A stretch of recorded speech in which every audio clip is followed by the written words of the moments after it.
బాపట్ల జిల్లా వేమూరు నియోజకవర్గం అసెంబ్లీ అభ్యర్థిగా ఉమ్మడి టీడీపీ జనసేన బీజేపీ కూటమి టీడీపీ అభ్యర్థి నక్కా ఆనంద్ బాబు నామినేషన్ దాఖలు చేశారు. భారీ ర్యాలీ నడుమ ప్రజలకు అభివాదం చేసుకుంటూ ముందుకు సాగారు. కార్యకర్తలు, అభిమానులు, నాయకులు భారీగా పాల్గొన్నారు. నక్కా ఆనంద్ బాబు మాట్లాడుతూ వైసీపీ ప్రభుత్వంలో ప్రజలు చాలా ఇబ్బందులు పడ్డారన్నారు. రాబోయే రోజుల్లో తెలుగుదేశం ప్రభుత్వం వస్తుందని ప్రజలు ఆనందంగా ఉంటారని అన్నారు. రాబోయే ఎలక్షన్లలో తెలుగుదేశం పార్టీ అత్యధిక సీట్లు గెలుచుకుని చంద్రబాబు నాయుడు ముఖ్యమంత్రి అవుతారని అన్నారు.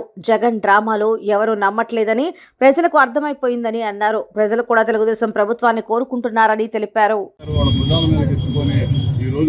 అనేక రకాలుగా కష్టపడతా ఉన్నారు. ఒక ముద్దాయి, ఒక నేరస్తుడు 12 కేసుల్లో సిబిఐ ఛార్జ్షీట్లు ఎదుర్కొన్నట్టు ఒక నేరగాడు రాష్ట్రాన్ని ఏలుతూ వీళ్ళ తల మీద ఉన్నటువంటి ఆరోపణలు రుజువు చేసుకోకుండా కోర్టుల నుంచి తప్పించుకొని ఒక దొంగ తిరుగుతూ చంద్రబాబు నాయుడు గారు కూడా మధ్య అంటించాలనే ఒక ప్రయత్నంలో భాగంగా అక్రమ కేసులు పెట్టి జైలుకు పంపించిన పరిస్థితి రాష్ట్ర ప్రజలందరూ చూశారు. చంద్రబాబు నాయుడు గారికి ఏమి కాదు, తెలుగుదేశం పార్టీకి ఏం కాదు, జనసేన పార్టీకి ఏం కాదు. కానీ ప్రజలు ఆలోచిస్తూ ఉన్నారు. రాష్ట్రం ఏమైపోతా ఉంది, రాష్ట్రం సర్వనాశనం అయిపోతా ఉంది. వెనక్కి ఒక్క ఛాన్స్ అని చెప్పి ఒక ఛాన్స్ అప్పచెప్తే రాష్ట్రాన్ని ఎడు తీసుకుపోయాడు అర్థం కాదు. మద్యపాన నిషేధం చేస్తానని చెప్పి మద్యం వ్యాపారం చేసే లక్షల కోట్లు దండుకుంటా ఉన్నాడు ముఖ్యమంత్రి. ముఖ్యమంత్రి స్వయాన మద్యం వ్యాపారం చేస్తున్నటువంటి పరిస్థితి భారతదేశంలో ఎక్కడా ఉండలేదు. మన రాష్ట్రంలోనే చూస్తూ ఉన్నాం. ఇసుక చంద్రబాబు నాయుడు గారి హయాంలో ఉచితంగా ఇచ్చినటువంటి ఇసుకని ఇవాళ వేల కోట్ల రూపాయలు అడ్డగోలుగా దోపిడీ చేసి ఇసుక పటాపడిలాగా వేస్తూ వేల కోట్ల రూపాయలు ఇసుక కుంభకోణంలో దోచినటువంటి వ్యక్తి జగన్మోహన్ రెడ్డి. పేద ప్రజలు కానీ అందరినీ ఎడం చేత్తో ఇచ్చి కుడి చేత్తో లాగేసి నిత్యావసర వస్తువుల ధరలు ఆకాశాన్ని అంటుతా ఉన్నాయి రాష్ట్రంలో అని చెప్పి తెలియజేస్తా ఉన్నాయి. మద్యపాన నిషేధం చేస్తానన్న వ్యక్తి మద్యపాన నిషేధం కాదు, ఇందులో చెప్పినట్టుగా మద్య వ్యాపారం చేస్తూ గంజాయికి కూడా ఇలా యువతను బానిసలు చేసి రాష్ట్రంలో ఉన్నటువంటి యువతకు భవిష్యత్తు లేకుండా చేసినటువంటి వ్యక్తి జగన్మోహన్ రెడ్డి. ఇవాళ యువతరం భవిష్యత్తు కావాలి, రాష్ట్రానికి భవిష్యత్తు కావాలి. రాష్ట్రం విడిపోయిన ఆంధ్రప్రదేశ్ రాష్ట్రం అనేక కష్టాల్లో ఉంది. అటువంటి పరిస్థితులు అధికారంలోకి వచ్చినటువంటి చంద్రబాబు నాయుడు గారు పోలవరం నిర్మాణం 72% పూర్తి చేశాం.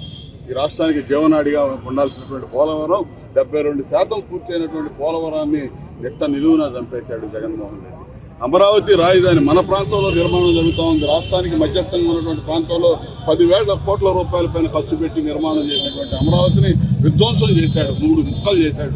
రాష్ట్ర ప్రజలు కానీ పిల్లలు, విద్యార్థులు ఈ రాష్ట్రానికి రాజధాని ఏదంటే లేదు అని చెప్పుకునే దుస్థితికి రాష్ట్రాన్ని నెట్టేసినటువంటి రఘుబాజీ ముఖ్యమంత్రి రాష్ట్రాన్ని పరిపాలన చేస్తూ ఉన్నాడు. చాలా డ్రామాలు, నాటకాలు ఆడుతూ ఉన్నాడు. డ్రామాకి తెరదించాడు. గులకరాయి డ్రామా విజయవాడలో ఈయన మీటింగ్ చెప్తుంటే ఎవడో రాయేశాడని చెప్పి అది కూడా తెలుగుదేశం పార్టీకి ఆ నెపం నెట్టడానికి ప్రయత్నం చేశాడు. కానీ ఆ డ్రామా రక్తి కట్టలేదు.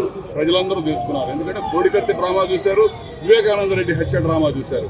వివేకానంద రెడ్డి హత్యని ఎవరు చేశారు, ఎవరు కాపాడుతున్నారు అనేది సొంత చెల్లెళ్ళు షర్మిల, సునీతలే చెబుతా ఉన్నారు. కూస్తా ఉన్నారు రాష్ట్రం తిరుగుతారు. కాబట్టి ప్రజలకు అర్థమైపోయింది ఈ ముఖ్యమంత్రి నిజస్వరూపం పట్టబయలైంది. రాష్ట్రంలో రాష్ట్రానికి బతుకు లేదు, యువతరానికి భవిష్యత్తు లేదని చెప్పి ప్రజలందరూ ఎదురు చూస్తూ ఉన్నారు. ఖచ్చితంగా ఈ 21 రోజులు కార్యకర్తలు, తెలుగుదేశం పార్టీ, జనసేన పార్టీ కార్యకర్తలు ఈ రోజు నామినేషన్కి ఏ విధంగా ఇచ్చేశారో ఇదే ఉత్సాహం, ఉత్తేజాన్ని 20 రోజులు ఉంచి రెట్టించిన ఉత్సాహంతో ఎన్నికల వరకు వీళ్ళు చేసిన దుశ్చర్యలన్నీ ఎదుర్కొని మరి ముందుకు పోయే దానిలో కొత్తపిచ్చలా పనిచేస్తారని చెప్పి ఆశిస్తూ ఇచ్చేసిన ప్రతి ఒక్కరికి, నా నామినేషన్ కార్యక్రమానికి ఇచ్చేసిన ప్రతి ఒక్కరికి పేరు పేరున హృదయపూర్వక ధన్యవాదాలు.